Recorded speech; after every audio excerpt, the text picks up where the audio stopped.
Ողջույն սիրելի կարիճներ, ես այժմ կներկայացնեմ 2023 թվականի դեկտեմբեր ամսվա կանխատեսումները այն մարդկանց համար, ովքեր ծնվել են կարիճ նշանի ներքո։ Դե ինձ սիրելիներս կարող եք արդեն թեթևացած շունչ քաշել, որովհետև կարիճ եւ ցուլ առանցքի վրա արևի եւ լուսնի խավարումները մնացին անցյալում եւ շատ կարիճների կյանքը իրոք վերջին 2 տարիների ընթացքում փոխվեց, շատերը ամուսնացան, շատերը ամուսնալուծվեցին, շատերը երեխա ունեցան եւ շատերը պաշտոն ստացան կամ հակառակը պաշտոնից զրկվեցին, այսինքն այստեղ կարիճների մոտ տեղի ունեցավ մի շարք հասարակական դիրքի եւ ամուսնական կարգավիճակի փոփոխություններ։ Դե ինձ սիրելիներս դեկտեմբերը լինելու է համեմատաբար հանգիստ առանց քիչ լարվածության։ Ուրեմն տեսեք, այստեղ մի փոքրիկ լարվածություն կարող ենք ունենալ Վեներա մոլորակի կողմից, որը ամբողջ ամսվա ընթացքում ձեր նշանի ներքո է լինելու, եւ եթե բացառենք այդ 2 օրը, որտեղ Վեներան ընդդիմություն է կազմում ձեր 7-րդ ոլորտի հետ, ընդհանուր առմամբ դեկտեմբերը բավականին կարելի ասել, եթե ոչ շատ հաջող, ապա համենայն դեպս բարենպաստ ամիս է, եթե այստեղ մեծ իհարկե չխանգարի հետընթաց Մերկուրին, որը ամսի 13-ից հետո լինելու է հետընթաց։ Եվ սա նշանակում է, որ մենք մեր բոլոր գործերը, առքուվաճառքը, փաստաթղթային հարցերը պետք է այդ ամենը կազմակերպենք մինչև ամսի 12-ը, որովհետև 13-ից հետո արդեն կամ դա չի ստացվելու, կամ շատ դանդաղ է ստացվելու, կամ ինչ-որ խնդիրներ, խոչընդոտներ են առաջանալու եւ մենք չենք կարողանալու իրականացնենք այդ գործողությունները։ Դե ինչ այս ամենի մասին խոսեմ հերթականությամբ։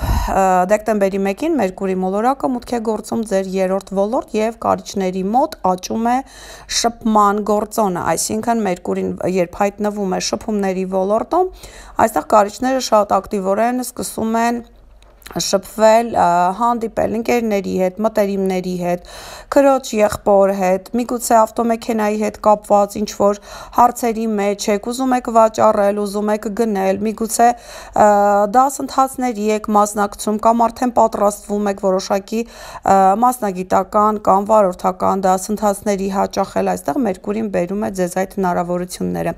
Սիրելիներս, բայց նշեմ նորից այդ ամենը արեք մինչև ամսի 12-ը։ Ճիշտ է, Մերկուրին բավականին երկար է մնալու ձեր 3-րդ ոլորտում, որովհետև հետընթաց է ունենալու ներառյալ հունվար ամիսը, սակայն փորձեք դա անել կամ մինչև ամսի 12-ը կամ հունվարի 4-ից հետո,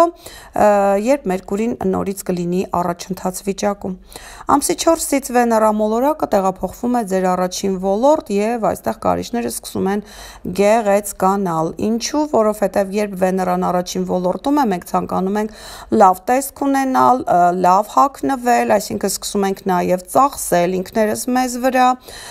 թանկարժեք հագուստ ենք ուզում կրել, մազերի գույն ենք ուզում փոխել, անգամ մտածում ենք պլաստիկ վիրահատությունների մասին, այսինքն այստեղ Վեներան առաջի ոլորտում շատ ուժեղ բարձրացնում է մեր ինքնագնահատականը։ Սակայն նշեմ, որ պլաստիկ վիրահատությունները ամսի 13-ից հետո անհաջող կլինեն։ Ուստի այդ ամենը նույնպես կազմակերպեք մինչև ամսի 12-ը ներառյալ։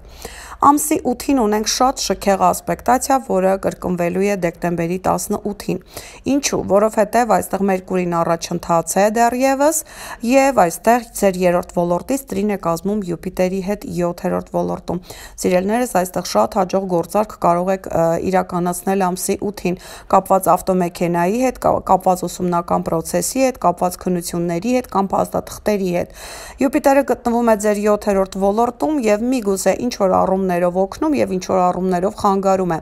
Սակայն այստեղ ամսի 8-ի այս տրին ասպեկտացիան ձեզ մեծապես օգնելու է, որովհետեւ ձեր կողքի մարդիկ են ձեզ օգնելու, որ դուք այս գործարքը կատարեք։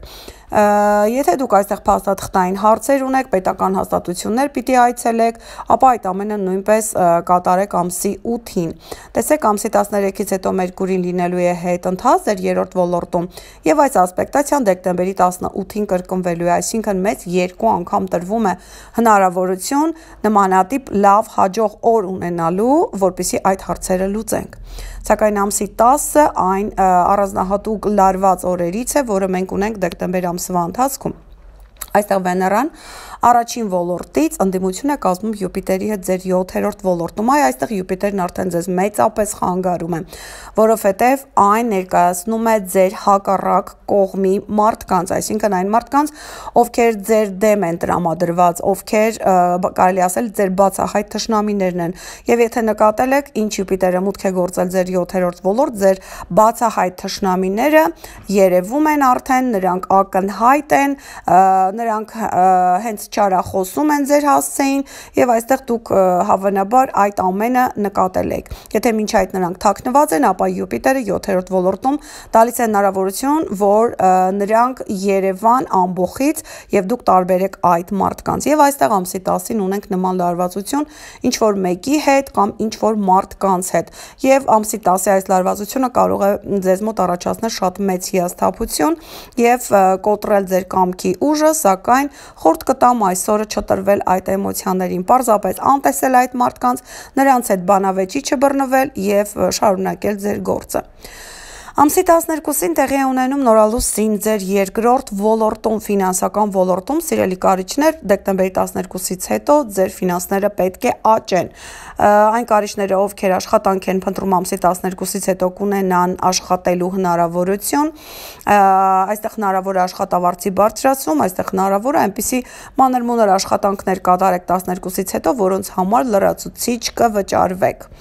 Ամսի 13-ից Մերկուրին հետընթաց է, նշեցի արդեն, իսկ ամսի 23-ից նույն ինքը Մերկուրին հետընթաց վիճակով նորից մուտք է գործում ձեր երկրորդ ֆինանսական ոլորտ։ Եվ այն բոլոր ֆինանսական հարցերը, որոնք դուք չեք կարողացել լուծել նոյեմբերի 20-ից հետո, երբ Մերկուրին կրկին եղել է ձեր երկրորդ ոլորտում, հնարավորություն ունեք լուծելու դեկտեմբերի 23-ից հետո։ Ամսի 21-ը երկրորդ լարված օրն է դեկտեմբեր ամսվա ընթացքում եւ այստեղ կրկին ունենք Վեներա Ուրան ընդդիմությունը։ Սիրելիներս, ամսի 21-ը շատ կարելի ասել վտանգավոր օր է, որովհետեւ այսօրը վթարներն են ակտիվանալու, այսօրը պետք չէ ճամփորդել, այսօրը ընդհանրապես պետք է էլեկտրական սարքավորումներից հեռու մնալ, որովհետեւ այսօրը Ուրան մոլորակը մեծ տհաճ անակնկալներ է պատրաստել եւ ընդհանրապես այսօրը նույնպես խուսափեք անծանոթ մարդկանց հետ բանավեճի բռնվելուց, որովհետև այն կարող է շատ լուրջ կոնֆլիկտի հանգեցնել։ Ամսի 24-ը դրա փոխարեն ունենք հիանալի ասպեկտացիա, քանի որ Սատուրն մոլորակը գտնվում է ձեր 5-րդ ոլորտում, հատկապես այն կարիճները, ովքեր ունեն ստեղծագործական աշխատանք, հոբի ունեն, որոնցով նրանք լրջորեն զբաղվում են, այստեղ ձեզ կարող է սպասվել հաճելի պարգևատրումներ, այսինքն ձեր աշխատանքը կգնահատվի ուրիշների կողմից։ Այստեղ նաև եթե դուք ունեք երեխաներ, որոնց հաջողություններով դուք ուրախանում եք, այստեղ երեխաները ձեզ կուրախացնեն ամսի 24-ին։ Ամսի 27-ին ունենք հրաշալի լիալուսին։ Լիալուսինը տեղի ունենում ձեր 9-րդ ոլորտում։ Սիրելիներս, այս լիալուսինը վերջակետ է դնելու այն բոլոր հարցերին, որոնք կան կապված պետական հաստատությունների, օտար երկիր մեկնելու ծրագրերի կամ օտար լեզուների կամ ուսումնական պրոցեսների հետ կապված։ Հնարավոր է ամսի 27-ին տալիս եք ձեր վերջին քննությունը եւ արդեն հանգիստ եք կամ ի վերջո լուծվում է ձեր դեսպանատան վիզայի խնդիրը։ Այստեղ ամսի 27-ի այս լիալուսինը միանշանակ լավ միտումով է աշխատելու ձեզ վրա։ Ամսի 29-ից Վեներա մոլորակն է տեղափոխվում արդեն երկրորդ ոլորտ, սա խոսում է այն մասին, որ մենք սկսում ենք եւ լավ վաստակել եւ նաեւ սկսում ենք շատ ծախսել, որովհետեւ Վեներան երկրորդ ոլորտում սիրում է շատ ծախսել։ Ամսի 30-ին արդեն Յուպիտեր մոլորակն է առաջ շարժվում ձեր 7-րդ ոլորտում։ Սիրելիներս, եթե մինչ այդ հաճախորդների հետ, գործընկերների հետ ինչ որ հարցեր չէր ստացվում, չեք կարողանում ընդհանուր հայտարարի գալ, ապա ամսի 30-ից հետո վերջ Յուպիտերը առաջընթաց է եւ պետք է որ այդ բոլոր գործերը ընկնեն իրենց տեղը։ Դա ինձ սիրելիներս այսքանը դեկտեմբեր ամսվա համար, կհանդիպենք հաջորդ հոլովակում։ Առայժմ